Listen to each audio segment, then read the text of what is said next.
আসসালামু আলাইকুম। আমাদের সফরের তৃতীয় দিনে আপনাদেরকে স্বাগত জানাচ্ছি। যেহেতু আমাদের পাহাড়ে থাকার চিন্তা ভাবনা ছিল, ইচ্ছা ছিল, বাট থানচি বান্দরবন সব কিছু বন্ধ থাকায় আমরা পাহাড়ে থাকতে পারি নাই। সেখান থেকে আমরা প্ল্যান করছি যে আসছি যেহেতু পাহাড়ে থাকবো ইনশাল্লাহ। তো সেই চিন্তা ভাবনা করে আমরা ভাবছি যে সাজেকে থাকবো ইনশাল্লাহ।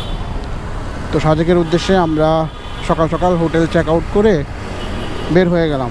আপনাদের সাথে আজকেও রাস্তায় রাস্তায় দেখা হবে, কথা হবে ইনশাল্লাহ। আমরা এদিক দিয়ে ফটকছিরি হয়ে একদম খাগড়াছড়ি চলে যাব। এই কাশেম হোটেলে খাওয়া দাওয়া করলাম, মানে কম টাকায় ভালোই খাবার। সকালবেলা যেহেতু আর মাংস টাংস খাই নাই, আলু ভর্তা আর ডাল ভাত, অথেন্টিক দেশি মুরগি যেটা ওনারা বিক্রি করে, খুব ভালো। যেহেতু এখন সকালবেলা এই জন্য এইসব দেশি মুরগি টুরগি খাই নাই। বাংলার মানুষ এটাকে বাংলার লাদাখ বলে। সেই রোডে যাচ্ছি, একটু বেশি এদিক দিয়া 14-15 কিলোমিটার রাস্তা। এই রোডের সৌন্দর্য সবাইকে মুগ্ধ করে, এত সুন্দর। মানে আঁকা বাঁকা পথ, পাহাড়ি রাস্তা, উঁচা নিচা, তারপর হচ্ছে মানে রাস্তা কোনো ভাঙা রাস্তা নাই, একদম স্মুথ রাস্তা।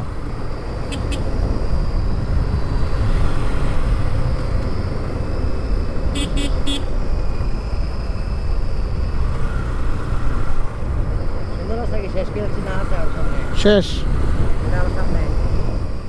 এখন আমরা সোজা চলে যাব খাগড়াছড়ি সদরের দিকে। ফাইনালি আমরা খাগড়াছড়ি গেট দিয়ে খাগড়াছড়ি শহরে প্রবেশ করছি। আমরা সকালে রওনা হয়েছিলাম চট্টগ্রাম থেকে, এসে ঝুলন্ত ব্রিজে একটু ছিলাম কতক্ষণ।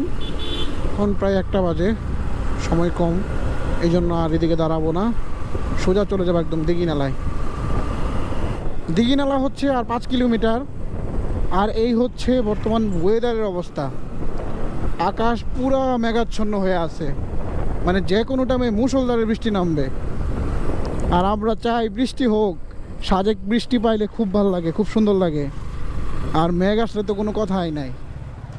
দুপুরে খাওয়া দাওয়া করলাম এই ঝুমঘরে, খাবারটা খুবই মজা ছিল, বিশাল মজা।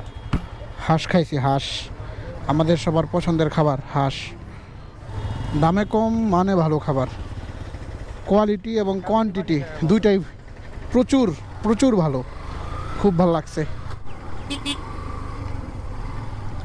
আজকের ওয়েদারটা খুব সুন্দর। একটু আগে একটু বৃষ্টি হয়েছে, এখন আবার বৃষ্টিটা থামছে। গতবার যাওয়ার সময় এখানে বসে বসে আমি আর তারেক ভাই ডাব খাইছিলাম, সাথে ছিল আবু বকর আর হচ্ছে ভাবি। 1 মিনিট আগে আসছে, তাড়াতাড়ি খালি এন্ট্রি করাইছে। এখন বলছে তাড়াতাড়ি টান দেন, সামনে যান সবার। বাইক সবসময় সামনেই থাকে, আজকে বাইক খুব কম আলহামদুলিল্লাহ, মাত্র 10টা।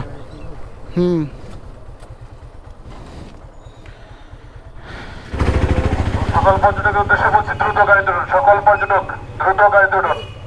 সামনে পুলিশের স্কোর থাকবে, এই স্কোর ওভারটেক করে কেউ সামনে যাবেন না। পুলিশের গাড়ি ওভারটেক করবা না, কেউ ওভারটেক করবেন না, ওভার স্পিডে গাড়ি চালাবেন না। পাহাড়ি রাস্তা, উঁচু নিচু রাস্তা, খুব সতর্কভাবে গাড়ি চালাবেন। আপনাকে এখান থেকে স্কোর দিয়ে নিয়ে যাওয়ার একটাই উদ্দেশ্য, আপনি নিরাপদে যেন সাজেক দিয়ে ঘুরে আসতে পারেন। আল্লাহর নাম নিয়ে বের হয়ে গেলাম সাজেকের উদ্দেশ্যে।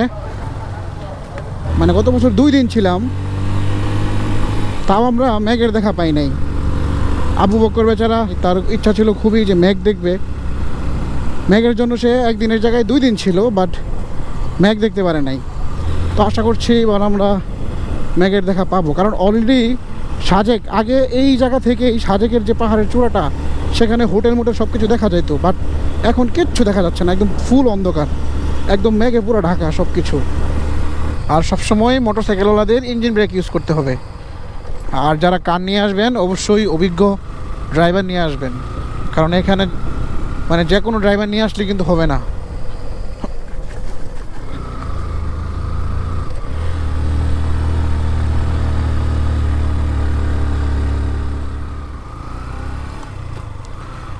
অনেক মানুষ এই লাস্ট উঁচাটা নিয়ে খুব টেনশন করে। আল্লাহর রহমতে আমার কাছে এইসব উঁচা নিচা অনেক ভালো লাগে আরো। আমি খুব এনজয় করি সব উঁচাগুলা।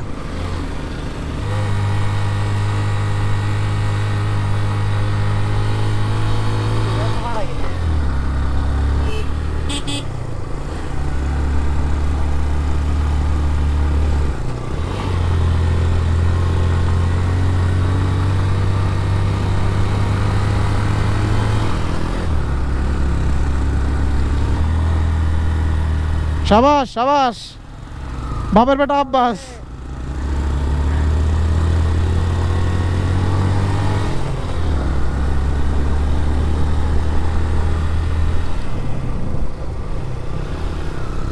খাড়া টান হবে, খাড়া টান, খাড়া টান।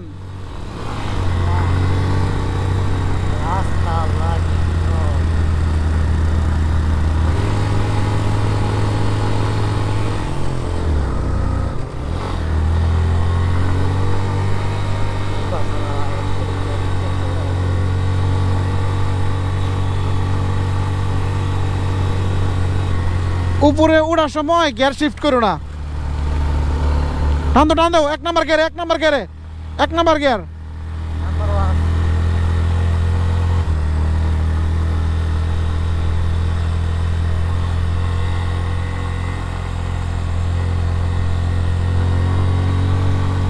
আর হাইটটা উঠে গেন, রাইডাররা মনে এক্সপার্ট না, এই জন্য হাইটটা উঠতেছে বেচারা। কতটুকু উঠবো? হাই হাই, অনেক উপরে। হাই হাই, ওরা প্যারা হয়ে গেল না করলে কে ব্যাপারটা। যাই হোক, আলহামদুলিল্লাহ সাজেক চলে আসছি। এটা হচ্ছে সাজেক বাজার।